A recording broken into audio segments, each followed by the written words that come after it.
بقى عند الجيبه الكلوش. الجيبه الكلوش بتحتاج كام متر قماش؟ الجيبه الكلوش بتحتاج 3 متر قماش. قلنا عرض القماش اي قماش في الدنيا عرضه 150. طب هنا بتحتاج كام متر؟ 3 متر. ده العرض وده الطول 3 متر. طيب ايه هي المقاسات المطلوبه في الجيبه الكلوش؟ هي نفس المقاسات اللي مطلوبه في الجيبه النص كلوش. طيب هنعمل ايه؟ سهله قوي وبسيطه. اول حاجه هنتني القماش نصين بحيث ان هو يبقى 150 في 150. ده كده 3 متر من عند الحته الطويله، هنتنيه نصين بالظبط. خلاص تنينا القماش اهو نصين، فبقى ده 150 وده 150، بقى مربع متساوي. بعد كده نيجي من هنا الجنب ده نحطه على الجنب ده، نفس اللي عملناه في الجيبه نص كلوش هنعمله هنا في الكلوش. نحط الجنب ده على الجنب ده كده، ونعمل برضو ايه زي مثلث. خلاص هنيجي بقى نعمل ايه هنا؟ هناخد ايه؟ نص دوران الوسط؟ لا، هناخد ربع دوران الوسط. ليه؟ احنا قاسمين القماش على كام طبقه؟ ادي 1 2 وادي 1 2، 4 طبقات، فعشان كده هناخد ربع دوران الوسط. ربع دوران الوسط كام؟ ربع ال10 هتطلع 2.5. فننزل كده بالعرض لحد 2.5 فهنلاقي هنا 2.5. تمام؟ نعمل نقطه ونيجي من فوق نقيس، ونقيس برضو نفس الحكايه من هنا كده، ونلف من فوق نفس المقاس، نشوف المقاس هنا كام ونلف كله عشان الدوران يطلع مظبوط من كل ناحيه. اهو ده الدوران. الطول نفس الحكايه، الطول 10 هناخده من هنا من عند الوسط، ما بناخدش الطول من الزاويه، الزاويه دي هتتقص. بنقيس من هنا 10 وبنقيس من هنا 10. تمام؟ عايزه تمشي كده، يعني عايزه يعني تقعدي تقيسي كده من هنا، تقعدي تلفي كده من عند الوسط قيسي، بس اللي اسهل لك ان انت تقفي عند الزاويه تثبتيها وتشوفي دي 13.5، تقعدي تمشي 13.5، ثبتي عند الزاويه 13.5. سهل على القماش، ثبتي المزورة على القماش بدبوس وهتطلع معاكي مظبوطة وزي الفل. اهو نمشي على الكلام ده كله.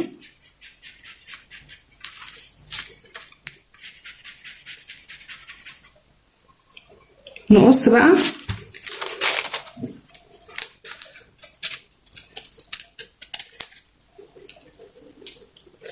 نقص الطول.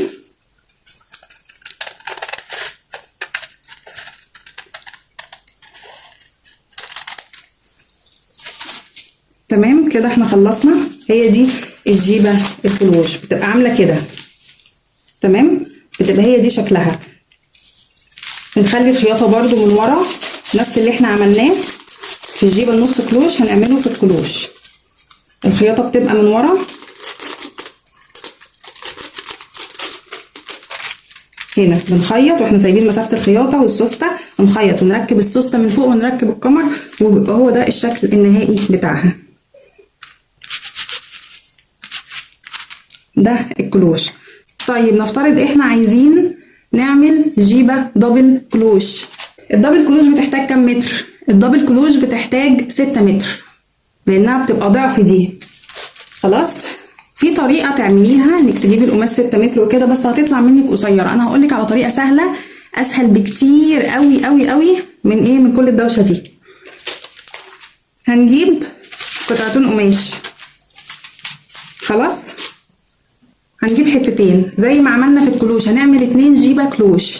هنا قلنا 150 وهنا 3، هنا 150 وهنا 3، نفس اللي عملناه في الكلوش هنعمله هنا.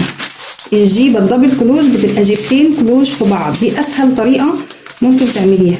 هنقسم كده من النص من ناحيه ال3 متر بحيث ان هو يبقى مربع متساوي 150 و150. تمام، هنيجي برضو من عند الجنب ده ونقوم قافلين كده ونعمل مثلث نفس اللي عملناه في الجيبه الكلوش. وهنا برضو هنيجي هنا ونعمل مثلث نفس اللي عملناه في الجيبة الكلوش. دي جيبة دبل كلوش، دول الاتنين مع بعض جيبة واحدة، هتبقى جيبة واحدة. هنا هنقسم الوسط على كام؟ هنشوف كام طبقة احنا مطبقينها. خد بالكم الاتنين مع بعض دول جيبة واحدة، دول هيبقوا جيبة واحدة. هيبقى كام؟ 1 2 3 4 5 6 7 8. تمام؟ فهنقسم الوسط على 8 على عدد تطبيقة القماش. 10 على 8 فيها كام؟ فيها حوالي 1 وربع. فهنشوف هنا 1 وربع.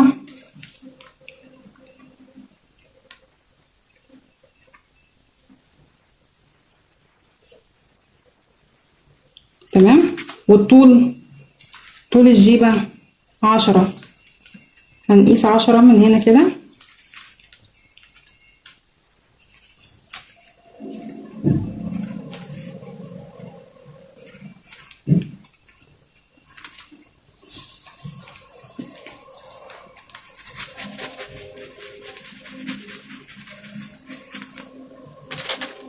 وهنحط ده على ده ونقص، لان الاتنين دول هيبقوا زي بعض.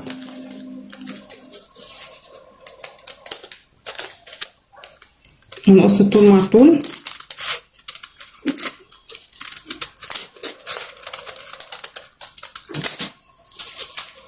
كده احنا بقى عندنا جيبة كلوش وجيبة كلوش. خلاص دي كده الدبل كلوش. بنخيط من هنا ونخيط من هنا ونركب السوسته في الجنب وتبقى هي دي شكلها. شوفوا بقى الفرق ما بين كله. بصوا وهي مفتوحه دي كلوش ودي النص كلوش.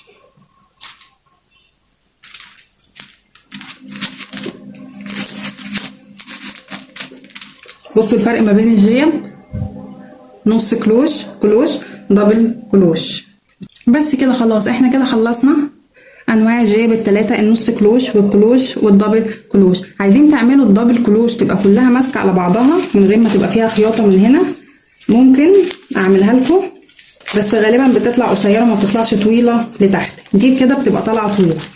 هقول لكم بتتعمل ازاي برضو عشان تبقوا عارفين.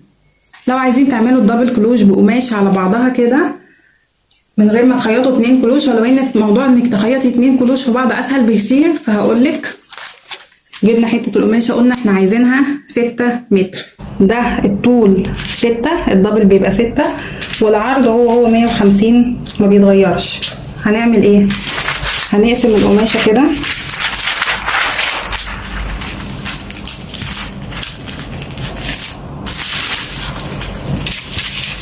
قسمناها من الجنب كده. تمام؟ بعد كده هنقسم القماشه كده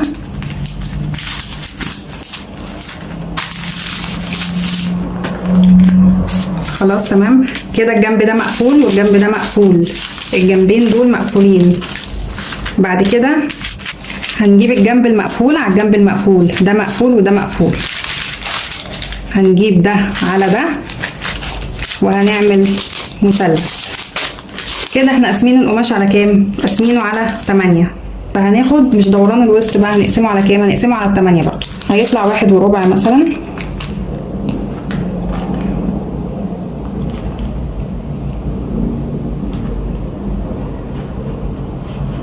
تمام كده. وهنقيس 10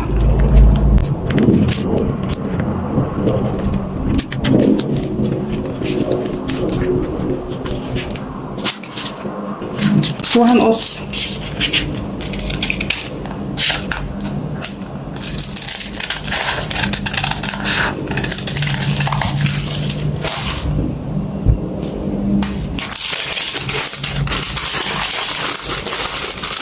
اهي دي كده جيبة، دي كده دبل كلوش. شوفوا بقى الفرق. عندنا نص كلوش بتبقى هو ده حجمها،